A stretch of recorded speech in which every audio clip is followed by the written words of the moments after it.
Assalamualaikum warahmatullahi ta'ala wabarakatuh. Alhamdulillahi alamin. Wassalatu wassalamu ala asrafil anbiya'i wal mursalin wa ala alihi wa sahbihi ajma'in, amma ba'd. Pemirsa yang dirahmati oleh Allah subhanahu wa ta'ala dimanapun Anda berada, mungkin yang ada di rumah, mungkin yang ada di luar rumah, saya selalu berdoa kepada pemirsa yang selalu setia menonton dengan kajian-kajian tentang babakan syariat dan hakikat. Selalu berdoa kepada Allah, semoga Allah memberikan keberkahan kepada keluarganya, memberikan keberkahan kepada hartanya, diberikan kepada ilmu, punya ilmu yang manfaatur barokah di dunia dan akhirat insyaallah, amin ya rabbal alamin. Nah, malam kesempatan ini saya akan membahas tentang masalah rahasia diri kita ini. Karena di dalam hadis qudsi itu menjelaskan man arafa nafsahu wa khallafa faqad arrafa rabbahu. Barang siapa yang mengenal nafsunya dan melawannya akan sungguh-sungguh telah mengenal kepada Tuhannya. Selalu bila mana manusia untuk mencari jati diri, menjadi sejatinya diri, banyak orang yang pada datangan, carilah sejati dirimu, bagaimana sejatinya. Nah, orang yang dituduhkan kadang-kadang sejati bingung.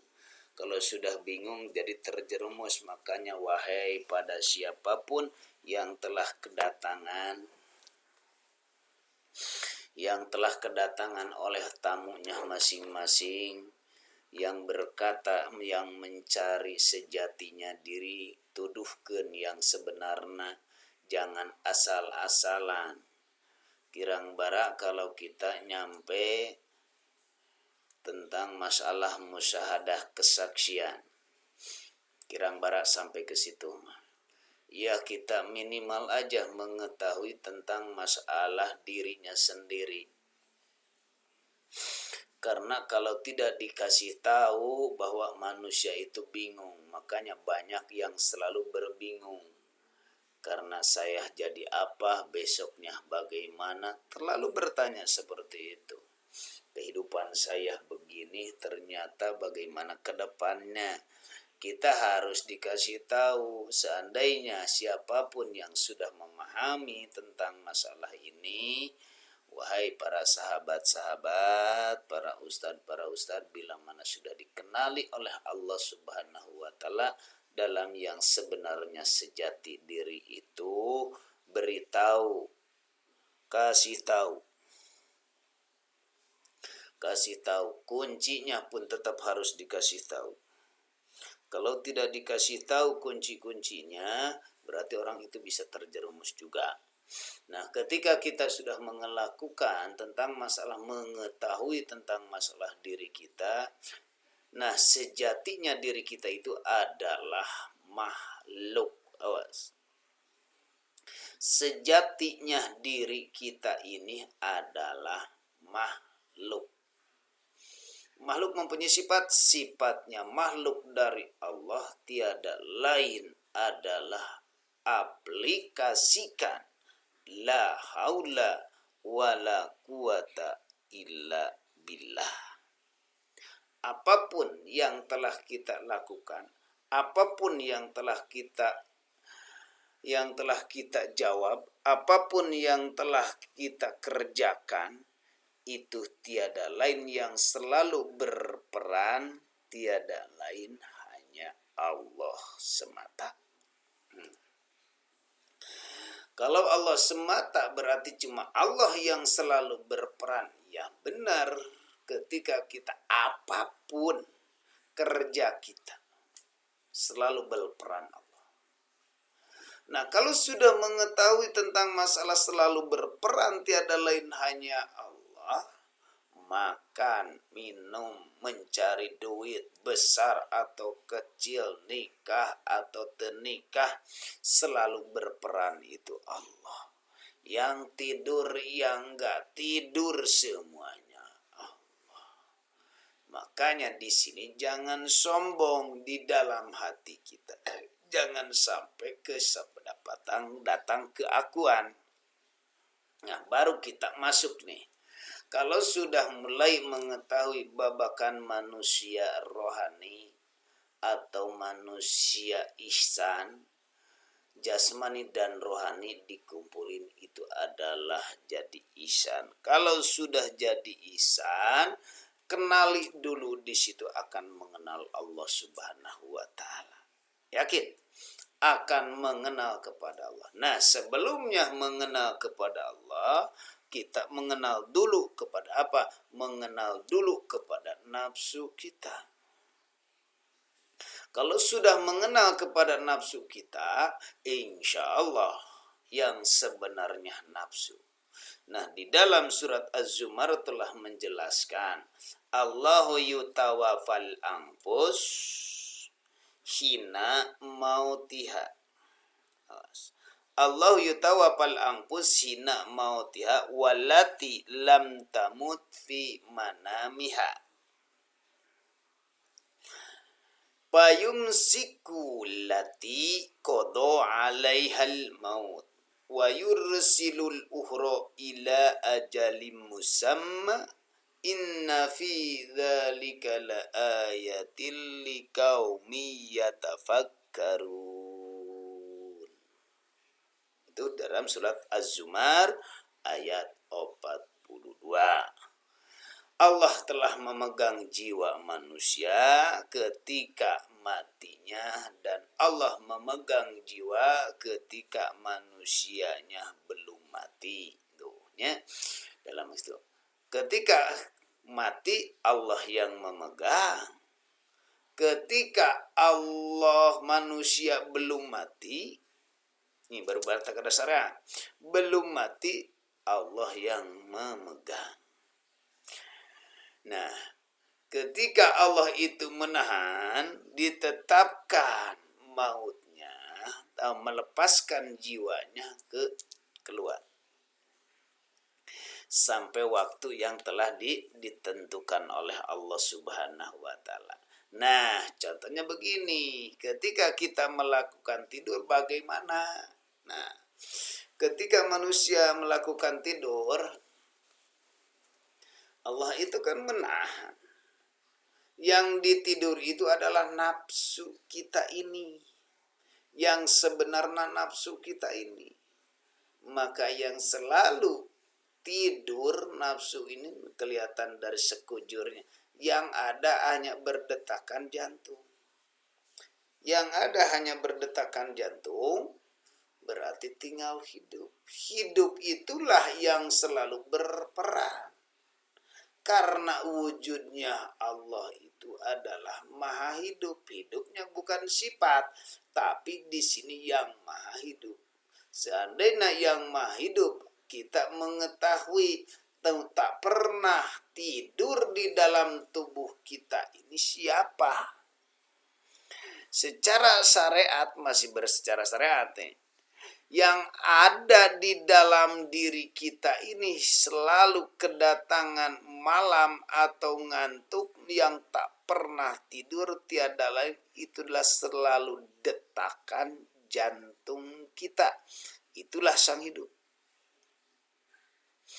Nah, ketika detakan-detakan jantung itu tak pernah, apakah ada ayat-ayat Al-Qur'annya Allah itu hidup atau maha hidupnya? Di dalam surat Al-Imran atau ayat kursi, Bismillahirrahmanirrahim. Allahu la ilaha illa huwal hayyul qayyum la ta'uduhu sinatun wa la nawm lahu ma fis samawati wa ma fil ardh Man dalladhi yashfa'u indahu illa bi'idnih. Allahu ari Allah la ilaha hante aya kecuali dia, ilahua kecuali dia, al-hayyu yang hidup, Al-Qayyum telah berdiri sendiri. Itu Tuhan kita. Yang selalu berperan di dalam diri kita itu adalah hanya Tuhan nyata Gusti Allah. Nah, ketika kita tidur, makanya Allah ngasih tahu lewat apa? Allah ngasih taunya lewat mimpi. Lewat mimpi itu kenapa? Karena dikasih tahu oleh Allah lewat mimpi. Sebab dengan lewat mimpi itu, wahai hamba-hambaku, engkau ditidurkan, badanmu diistirahatkan.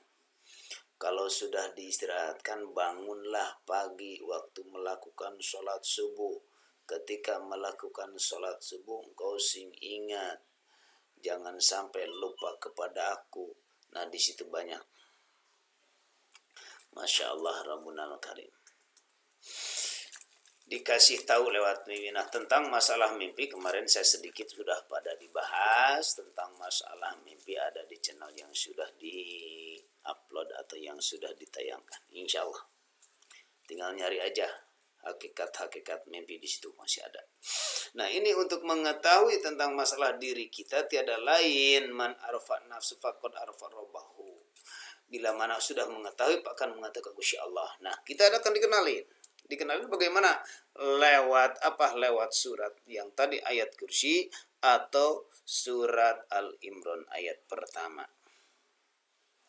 Surat Al-Imran pertama. Berarti manusia ini harus diketahui, karena manusia itu tiada lain. Al-insanu sirri wa anna sirhu. Manusia itu adalah rahasia aku adalah rahasianya. Nah, berarti manusia ada rahasianya. Nah, kita harus gali, kita harus cari rahasia-rahasianya. Karena kitanya tak mau untuk mencari tentang masalah rahasia-rahasia Allah. Nah, tentang masalah rahasia-rahasia yang sejati diri kita nggak bakalan tahu, karena yang tahu tiada lain hanya Allah. Bila mana Allah sudah ngasih tahu kepada seseorang yang dikehendaki oleh Allah, datangi dia, karena kita mungkin akan menjelaskan rahasianya. Kenapa? Innal ilmal batin huwa sirru min sirri. Ajhulhu fi qalbi ibadi wala yaqifu alaih. Itu salah satu ulama sahabat Kangjeng Rasulullah sallallahu alaihi wasallam telah bersabda, sesungguhnya ilmu batin adalah ayana relungan rahasiaku. Ilmu batin adalah rahasia-rahasiaku. Sematkan ilmu itu di dalam hatimu. Datanglah kamu itu untuk mencari. Datanglah ke tempat kolbu. Datanglah ke guru akhirat. Siapapun, dimanapun. Mungkin yang selalu melihat, oh di sini ada guru saya nih, guru akhirat yang selalu menceritakan tentang masalah hakikat. Ini saya akan didatangi di sini. Coba datangin aja, tanyain bagaimana tentang masalah aman aropa nafsu faqad aropa robahu. Itu akan menjelasin, datangin. Insya Allah itu kalau sudah tahu akan membimbingmu ke akhirat, bukan membimbingmu cuma di dunia doang. Kalau guru sekolah-sekolah itu cuma bimbingnya urusan dunia, untuk cara membaca dan cara menulis tentang masalah akhirat. Pasti ustadz pun juga coba, ada ustadz yang syariat menjelaskannya, ada juga ustadz tentang masalah hakikat yang selalu membawa ke akhirat. Nah, itu bertahap. Insya Allah kalau bertahap itu kita datangi karena kitanya sudah Islam. Nah, ilmu batin tentang masalah ilmu rahasia. Kalau Anda siapapun, wahai para sahabat, tidak bisa mendatangi seperti itu, bisa kemungkinan, wahai para sahabat, berarti belum tahu babakan hakikat. Jangan sampai nepika kita kedatangan ajal maut ngarana belum bisa pulang di sisi Allah. Baru bisa pulang secara di sisi manusia kehadirat Allah atau nyampe atau enggak. Nah di situ kalau misalnya tidak nyampe karena di dalam surat apa jelaskan, nah ini salah satunya ayat ya ayyatuhan nafsul mutmainnah, salah satunya ayat nih. Ya ayyatuhan nafsul mutmainnah irji'i ila rabbiki radiyatan mardiyah. Hei nafsu mutmainnah, kembalilah engkau kepada pangeranmu dengan dalam ridhonya Allah Subhanahu wa ta'ala. Kalau sudah kembali, insya Allah akan masuk surganya Allah. Kalau kita misalkan entar ingin kembali bagaimana, entar aja sudah dekat kita melakukan ibadah mah. Masya Allah, saya sudah merasakan di entar-entar untuk mengaji tentang masalah babakan hakikat pun Masya Allah di entar-entar umur saya tetap mengurangan. Bapak-bapak atau masyarakat pun juga masih belum paham, karena saya akan seperti apapun pengetahuan, sepengalaman, ilmu-ilmu Allah yang telah dititipkan ke dalam badan ini, insya Allah sound walau karena jangan beri faid terasanya akan sampaikan insya Allah. Nah ketika kita melakukan datanglah ke seperti itu, hati-hati memang pastinya akan terasa seperti apa, akan terasa rasa pusing atau misalkan rasa kepala itu pening, insya Allah akan dibimbing seperti itu, karena akan menuju ke akhirat itu thoriqoh atau perjalanan. Nah kebanyakan kalau orang yang selalu mengaji atau mendengarkan babakan hakikat ini tak mau untuk mendengarkan, karena tak mau kenapa? Karena nafsu yang selalu melarang, karena nafsu yang selalu menghijab. Banyak nafsu menghijabnya, bisa diantara tuh di dalam surat apa? Di dalam surat Al-Imran kalau nggak salah, Al-Imran ayat 14, Bismillahirrahmanirrahim, Zuyyina linnasi hubbus sahwat minan nisa'i wal banina wal qanatil muqantarati alayah kayak itu. Nah itu ayat-ayat tentang masalah menjadi hijab kita supaya menuju ke Gusti Allah. Tiada lain itu di antaranya selalu dorongan dari pihak keluarga, selalu dorongan dari kekurangan, selalu dorongan untuk kemewahan, selalu dorongan untuk perjalanan kemewahan, selalu dorongan menghijab kepada kita kepangkatan, selalu dorongan untuk mengikuti karena malasan. Terus itu di situ.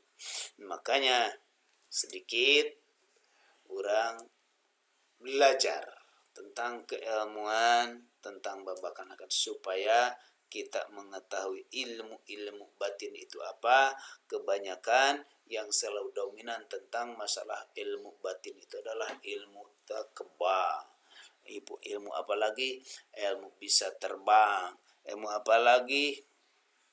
Ilmu bisa jalan di atas air. Ilmu apa lagi? Ilmu nyantet. Itu banyak keilmuan-keilmuan yang kalau kitanya masih bodoh pasti akan tertipu oleh iblis-iblis yang selalu ada di dalam diri kita ini. Nah kalau kita terlalu mengkana fi hadil ama bahwa fil akhiratil ama, bila mana siapapun yang di dunia masih dalam tertutup, masih dalam keadaan buta, maka di akhirat pun sama akan buta lagi.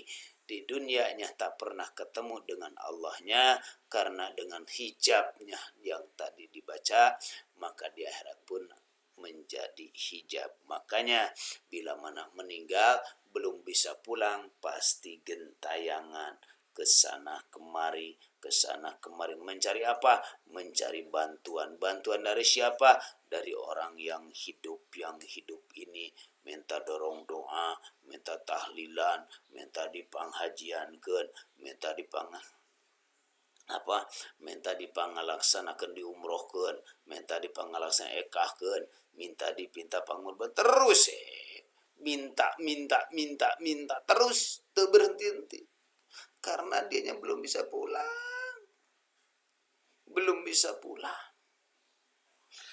Lewat apa itu?